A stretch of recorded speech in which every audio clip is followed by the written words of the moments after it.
Ar-Rahman Ar-Rahim. I have not met any of you, so I have to greet you in a sense in absentia from far away. I've always tried to do all I can for Iranian students. I'm a very, very busy person, so I will not be able to speak to you too long, but I want to give at least a few minutes to you, give you a chance to ask me any questions that you might have.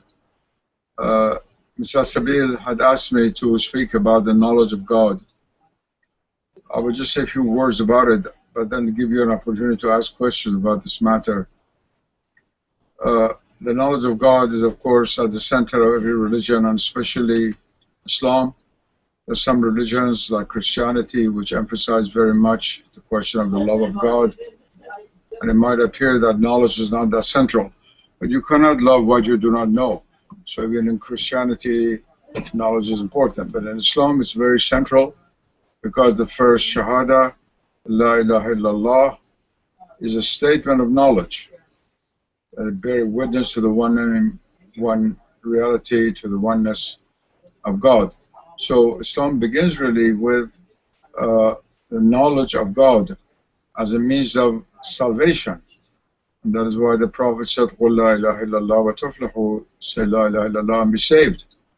And salvation is related to our knowledge of the oneness of God. But what does this mean? What does this mean? That's where the whole of religion and philosophy, everything comes in. To say that God is one is not only a numerical statement, that there are not two gods, there are not two white-bearded men sitting in heaven, astaghfirullah. It means that there is a unique reality which is the origin of everything else, and that there cannot be two origins, there cannot be two metaphysical beginnings of things, that oneness is in the nature of absolute reality, and that multiplicity, otherness, duality, everything that we see in the world is a manifestation of that oneness. Now, in Islam, even in the creeds, the credos, the i'tiqadat of both Sunnis and Shiites, he said that one should know as much as possible about God's oneness, about Tawheed, which is so essential to Islam, and the reasons given by theologians, by philosophers, by various other groups, as to prove the oneness of God. That I shall not get into. But what is essential is that to realize that the oneness of God is not simply a pleonasm that Muslims keep repeating. Many Westerners will say, so what? Of course there's only one God, so what? But the so whatness is that consequent to this belief in the oneness of God comes surrender to that one God and obedience to that one God and awareness that He is the possessor of all knowledge and of power, and that we do not have two masters, we only have one. We have only one Rabb. We do not have several gods. All the human beings in this world, almost all except great saints, live as if they have several gods. They say we are monotheists, we believe in one God, but actually they have God of money, God of power, God of social and family bonds, and so forth and so on, and along with that comes oneness of God. But real oneness means that one realizes that there's only one ultimate authority, one ultimate reality, one ultimate source of power, one ultimate source of goodness, one ultimate source of all that we see and hear throughout our lives. And therefore to draw our whole being to that oneness. The human concomitant to divine oneness is integration. And since God is one, we cannot become one like God, but we can become integrated. Because we are beings in the world of multiplicity. We have bodies, we have psyches, we have imaginative power, we have mental power, we have soul, we have intellect, we have spirit, there are all kinds of elements within us. And usually within most of us, they're not integrated. We're not integrated beings. We do not act and think from a single center. So Islam has come to bring back that unity within us and around us, not only in Islamic society, but most of all within the individual Muslim. And so the knowledge of God is not only a metaphysical issue for Muslim metaphysicians, it is that, of course, it's very fundamental, but it's also central to the religion as a whole, and it teaches us that our goal in life is try to know God as much as we can. That should be our supreme goal. Because with that knowledge comes the love of God. With the love of God comes obedience to God, what we call fear of God. Usually, the Sufis in Islam say that there are three levels of approach to God.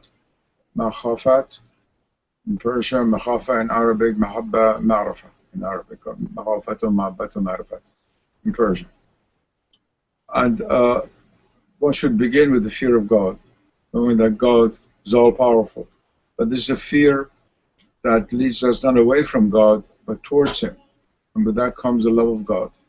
When we have the love of God, we realize we cannot love what we do not know, and that leads to the knowledge of God.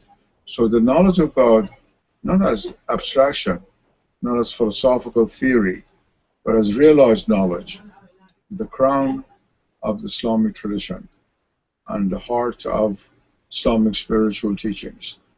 And it has influenced all different aspects of knowledge in traditional Islamic civilization, from philosophy to even astronomy and physics. Whatever was cultivated was an awareness that everything is ultimately related to God, both through its existence, because the existence of a molecule comes from God, as does that of a mountain, and through our knowledge of it, the subjective pole, that is, that substance, who is able to know that object. Our mind, our intellect, which also comes from God and is related to the divine gift that He has given us.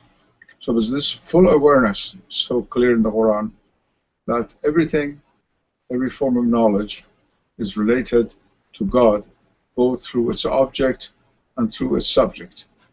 And this is a principle that Islam accomplished to a remarkable extent in traditional Islamic civilization, which of course the modern world has forgotten. So today modern science is based on the forgetting of the divine reality that has created the world of physics. And even if individual physicists believes in this, it's irrelevant. Whether they're a theist or an atheist, makes absolutely no difference when the quantum mechanical equation that you're solving, or to discover some quantum state. The whole worldview of modern science, if I have modern thought, is based on the absence of God in a certain sense, or the irrelevance of God, whether He be present or absent. Whereas in the Islamic point of view, His presence is all, the most important thing. And even knowledge of God is not ordinary knowledge. It is a knowledge which transforms. It's related to both love and fear in the spiritual sense, which affects our actions and which transforms us as human beings. And therefore is considered from the Islamic point of view to be the ultimate goal of human life. All right, I thought I shall stop here and allow those of you who are there to ask me any questions that you want for the next few minutes. Oh my God.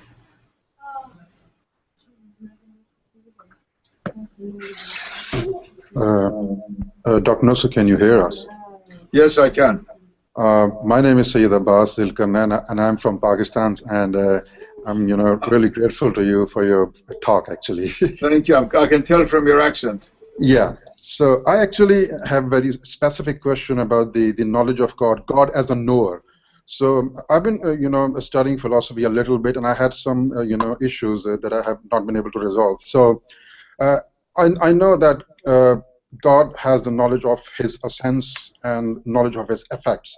Now, what I wanted to know was that what constitutes the knowledge of God? Does God only know universals, or He also knows particulars? So, for example, things in the physical world which are spatio-temporal in nature. So, how does God know things which are spatio-temporal in nature?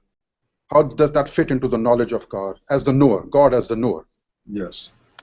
The Islamic peripatetic philosophers, following the Aristotelian understanding of intellection, had trouble demonstrating that God can know particulars. They all accept that God knows universals, but they had the discussions. Some of them reject the idea that God knows particular. But the Quran says that not a small ant walks on the earth, but that God knows it. So God knows also particulars. The later Islamic thinkers made this very clear, especially in the writings of Sadruddin Shirazi and Mullah Sadra. A complete, clear answer is given to this. Actually, the existence of things is God's knowledge of them in the ultimate sense. In the ontological sense, the very substance of a being of a thing is the light of God, and light of God is the knowledge of God. So, by existing, a thing is known by God, by the very fact of existing. And if one understands the later Ishraqi and Sadrian explanation of this, the question that you have will fade away. That the reason question comes up into your mind, that ordinary human thinking as an object that's out there, like the chair in front of you wherever you are, and then the subject that is you, and then the knowledge which you have of the chair. But spiritually, metaphysically, the chair has no independent existence from the source of both your mind and the chair. And therefore, you, by the fact that God is giving you His light, are able to know the light that manifests itself in a gross external form in the chair. Your question is a very good one, a very complicated one. Unfortunately, in a little interview like this, I do not have time to attend to it fully. But I do suggest a book by a great Persian philosopher who died a few years ago, Aghay Mehdi Ha'iri, H-A-E-R-I, called Knowledge by Presence, published by the State University Press of New York, for which I've written an introduction, which speaks about this. And also William Chittick in his book on Ibn Arabi, the Book of Knowledge, Path of Knowledge, the Sufi Path of Knowledge, the book is written. The section in which Ibn Arabi explains this very fully to you. Good luck to you. Dr. Nasr, so I have a follow-up question. Is it too loud? Or... Is it, you can hear it, it's fine. Nothing going on. Dr. Nasr, can you hear us? Yes. So actually, I had a follow-up question, and I actually read the book that you just referred, Knowledge by Presence, actually. So I had actually questions regarding this concept of knowledge by presence. So with regard to we human beings, not with regard to God. So for example, Mullah Sadra says that any kind of knowledge that the person has is basically can be reduced to knowledge by presence. I'm actually a little troubled by this idea. So he says that even acquired knowledge, I mean, which is kind of different from knowledge by presence, he said that that is also a kind of knowledge by presence. But my question is, why is that? How is that the case? If knowledge by presence is something which is not temporal or spatial, then any knowledge gained by the soul, how can that be reduced to knowledge by presence? If an event happens in a spatio-temporal framework, then how can, and if the soul gets to know of that event, how can that knowledge of the soul be reduced to knowledge by presence? If knowledge by presence is something which is beyond space and time, that's my question actually. First of all, knowledge by presence is not beyond space and time. But let me answer you. Later Islamic philosophers divide ilm, knowledge, science in the Latin sense, into two parts. Al-ilm al-huduri wa al-ilm al-husuli. Al-ilm al-husuli is a knowledge that's acquired through some other means. Ilm al-huduri is the knowledge that's required directly by the presence of the reality of the knowledge in the soul. For example, if I tell you that 16 is divisible into 4 because we have to have four fours together to make 16, this is al-ilm al-husuli, it's acquired knowledge. But if I take a needle and prick your arm, and you say, ouch, that's presential knowledge. That is, the knowledge of that pain is immediately present. It doesn't come to consciousness through a concept as an intermediary. Now, Mullah Sadr says, once you understand that, you must understand that even knowledge that comes through your intermediary is a kind of presential knowledge, because that very concept in your mind is a presence, is a form of presence. Although this does not abrogate the deeper division that I mentioned in Islamic philosophy between acquired knowledge and presential knowledge, knowledge by presence. Or next question.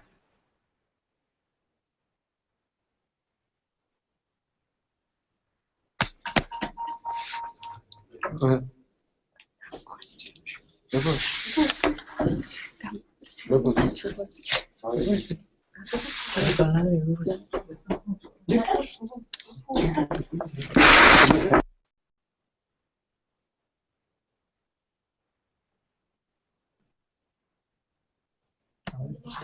So thank you so much, Dr. Nasr, for accepting our invitation. And so my question is that how can we integrate with God knowledge? I mean, how can we integrate between humans' knowledge and the knowledge of God and find a way to, fill out this segregation that we experience? Thank you so much. This is a very difficult question to answer, because the situation is difficult. It's very hard for the individual to start doing this from scratch. Traditional civilizations had already done this work for you. That if you were living in Cairo or Isfahan 500 years ago, whatever you did was related to God's knowledge in a certain way. Even if you were a tailor, a khayyat, and made dresses, the symbolism of sewing, of what you were doing, of making, was related, in fact, to a spiritual art activity, to a spiritual art, and ultimately God's knowledge. But now, of course, we've lost that world. So what do we do in our world? The first thing to do is to realize, to be always aware, that God is aware of us, that God knows us. We cannot escape God's knowledge of us. We're always in the presence of God. And therefore, as much as possible, is to be in His presence, trying to be in His presence. And therefore, the acts of worship, like namaz, salat, fasting, giving to the poor, not lying, being good, and so forth and so on, are ways in which we make ourselves present to God. Once we make our present to God, His presence is with us whatever else we do. And we cannot apply our knowledge of God to, let's say, an office in which we work, because the conditions are beyond our means. But we can apply it to ourselves. That is, to live whatever we do in a secularized world in which we live, as much as possible, to have awareness that what we do, we're doing according to God's law, for the sake of preserving our family, our body and soul together, all of which are religious duties, and with the awareness that God sees us and knows us. But we should spend the time outside of work as much as possible, not only in ibadat that I mentioned, but also in trying to study and to learn through books, through special prayers and so forth, how to know God more, how to come closer to God through knowledge of God. And that will never happen unless God wills it. But God always leaves that door open for those who try to come through it with sincerity. All right, I promise I would spend 20 minutes, I'll spend half an hour with you, so I really have to go. I wish you all well, and I bid you well. Many of the questions that you asked are in my various books. You can consult with them, and I think you'll be able to find most of the answers. If anybody in the audience, I cannot see the audience, however, any spiritual, intellectual questions that you cannot solve elsewhere, write to me. Although I receive hundreds of letters from all over the world all the time, I always try as much as possible to answer them. God be with you. Khuda Hafiz. Assalamu alaikum.